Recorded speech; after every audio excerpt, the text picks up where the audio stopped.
Hai, selamat datang lagi di channel saya. Nah, di video kali ini kita akan bahas tentang masih soal YouTube Shorts. Nah, spesifiknya topiknya adalah kenapa YouTube Shorts membuat channel YouTube kita berkembang. Nah, ini topiknya akan seru banget. Ini adalah video lanjutan dari video-video yang sebelumnya. Jadi, supaya teman-teman nggak bingung dan masih bisa menangkap konteksnya, pastikan udah nonton video-video yang lain. Ada 2 video yang lain, bisa lihat kartunya di atas ini.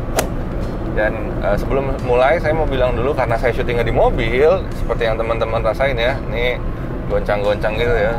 Jadi mohon maaf ya kalau gambarnya agak sedikit naik turun gitu.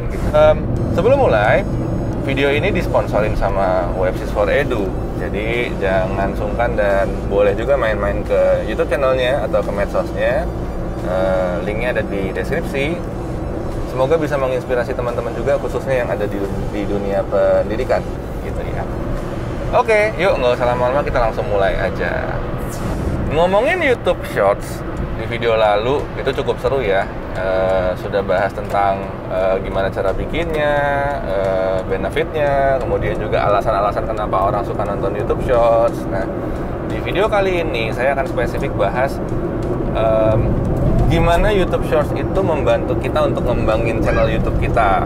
Nah, ini materi yang daging banget, bagus banget, khususnya buat channel-channel YouTube yang masih kecil dan piak-piak kayak channel kita. Kita itu, saya dan Anda yang channelnya kecil ya. Kalau Anda yang udah punya channel gede, tinggal saya hitung. Nah, sekarang saya akan bahas spesifik kok bisa YouTube Shorts itu membuat channel YouTube kita jadi berkembang atau naik traksinya, naik jumlah view-nya, naik jumlah subscriber-nya. Sampai saat ini YouTube Shorts itu sendiri teman-teman masih istilahnya masih pro kontra. Pro kontra itu maksudnya gimana? Banyak juga YouTuber yang menilai bahwa kayaknya nggak usah pakai YouTube Shorts juga nggak apa-apa gitu. Malah ada yang bilang lebih ekstrimnya lagi, YouTube Shorts itu malah ngejatuhin channel YouTube yang udah bagus gitu. Kalau saya jujur, saya di posisi yang agak nggak setuju, tapi nggak berarti saya bilang nggak setuju itu saya jadinya menutup ini ya, menutup perspektif yang lainnya. Tapi saya punya alasan yang masuk akal gitu. Kenapa saya bisa bilang penggunaan YouTube Shorts itu bagus kok buat mengembangkan channel YouTube. Sebelum mulai, saya akan ajak teman-teman untuk tahu dulu mekanisme gimana YouTube itu bisa dibilang sebagai YouTube yang baik dan berkembang gitu ya. Tentu saja kan berarti channel YouTube kita dan video-video kita itu mudah untuk ditemukan oleh orang-orang dan ditonton. Jadi saya bikin kriterianya gampang aja ya. Ya kalau mau dibilang YouTube-nya bagus, YouTube-nya baik, ya berarti kan video-videonya itu terlepas dari kualitasnya seperti apa, sebetulnya adalah channel kita bisa ditemukan, videonya bisa ditemukan dan ditonton gitu. Nah, selama ini gitu ya, sebelum ada YouTube Shorts, ada 3 skenario gimana channel YouTube dan video YouTube kita itu ditemukan sama orang-orang. Nomor 1 itu adalah dari kita membagikan sendiri link video dan link channel kita kepada orang-orang secara langsung. Teman-teman mungkin familiar ya, ngambil linknya kemudian di copy paste ke entah ke Telegram, entah ke WhatsApp, entah ke Line atau ke SMS gitu ya, atau mungkin lewat jalur-jalur yang lain gitu ya. Kemudian kita ajak orang-orang untuk lihat channel YouTube kita yuk gitu ya, subscribe yuk, nonton yuk. Nah, itu adalah cara yang pertama, which is sangat bagus untuk di awal. Biasanya efektif kalau bener-bener getting started from zero atau dari nol. Yang kita jangkau adalah teman-teman terdekat kita, orang-orang yang kita kenal, sehingga memang biasanya sih followers, subscribers, penonton yang ada di awal-awal pasti kan teman-teman yang kita kenal ya, kita tahu gitu. Tapi dari sisi resource itu sangat makan tenaga dan makan waktu gitu. Bayangin kan teman-teman harus kayak copy paste, buka daftar nama, buka kontak-kontak, ya itu capek, tapi perlu dilakukan di awal sih. Nah, Itu yang pertama. Yang kedua itu adalah melalui search engine. Jadi melalui halaman pencarian gitu kan. Teman-teman videonya punya sebuah judul, ada kata kuncinya, kemudian nanti ada orang-orang yang di YouTube yang mengetik kata kuncinya di YouTube sehingga bisa menemukan video Anda.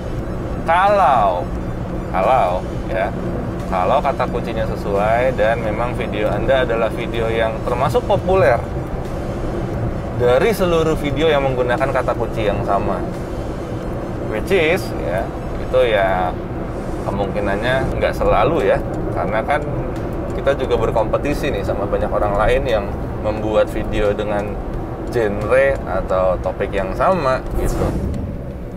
Gimana tuh contohnya bersaing? Nah, yang dimaksud bersaing itu yang kayak gini teman-teman.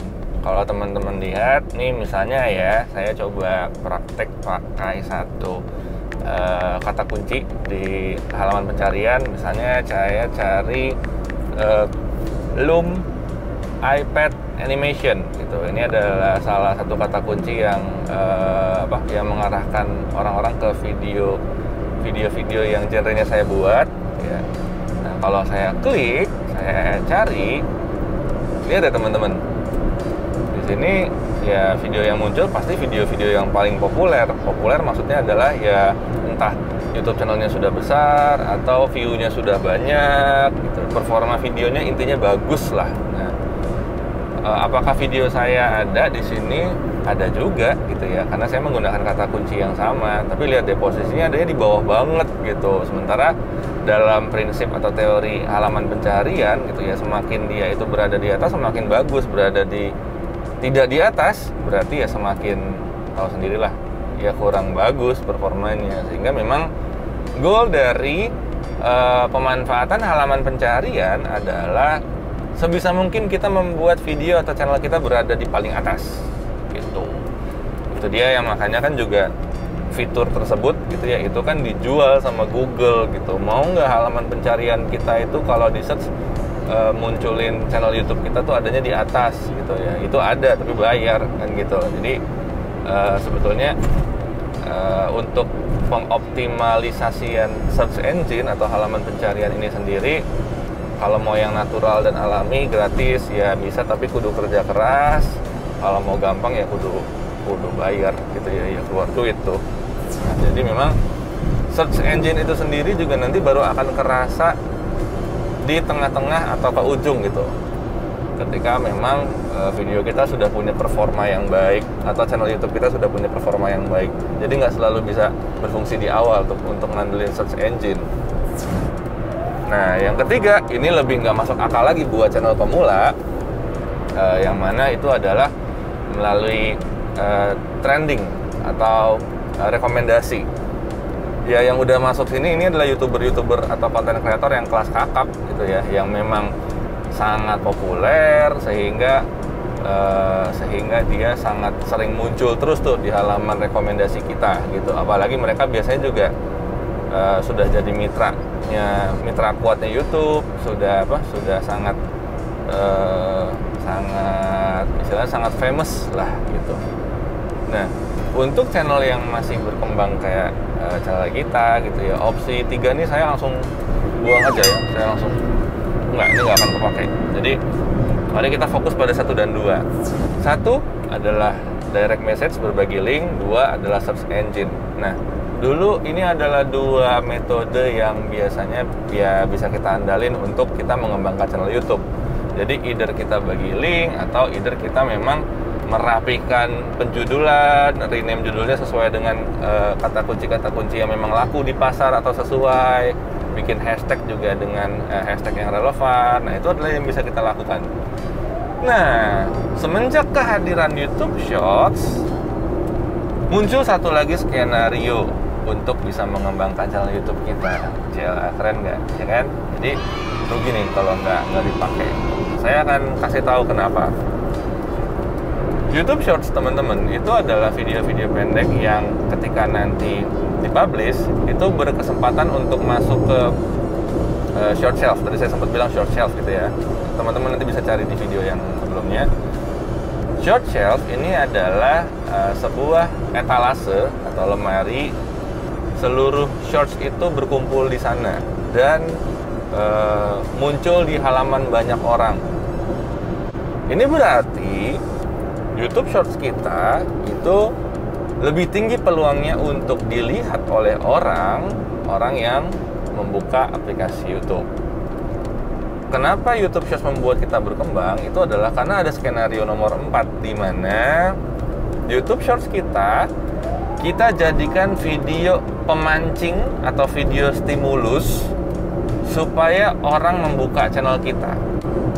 Kebayang nggak teman-teman? Bikin sebuah video pendek yang berarti nggak terlalu makan resource, kemudian publish sebagai shorts. Shortsnya menyisipkan kalimat atau kata yang persuasif, gitu ya. Ada clickbaitnya, gitu ya.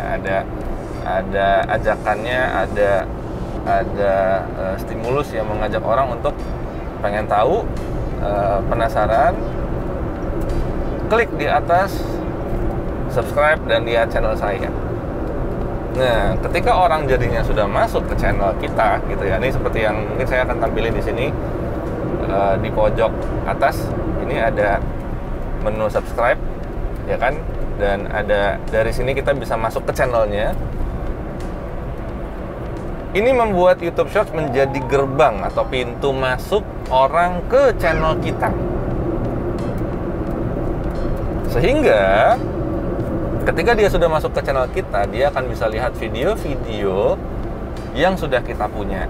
Dan mungkin video yang sudah kita rekomendasikan di Shorts kita gitu. Jadi sebetulnya mungkin ya, salah satu strategi yang bagus adalah menyebutkan sebuah video spesifik yang mungkin mereka akan suka di video shorts kita gitu. Nah, itu kan berarti membuat dia kan langsung sudah tahu, oh, kalau saya mau paham materi tertentu berarti saya carinya video yang ini atau video yang itu, seperti itu. Nah, ini saya rasa bisa nih dicoba buat teman-teman. Saya sendiri juga lagi mau nyoba, penasaran juga sih dengan gimana performanya gitu ya. Jadi nanti saya akan coba deh gitu.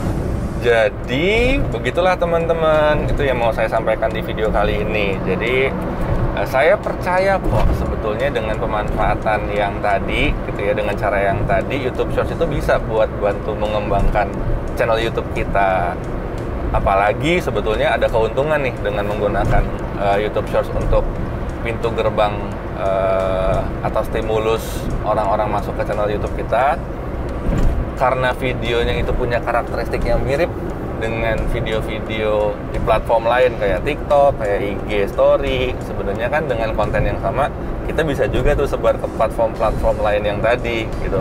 Bukan nggak mungkin nanti orang malah lihat shorts stimulus tadi di TikTok, datang ke channel YouTube kita.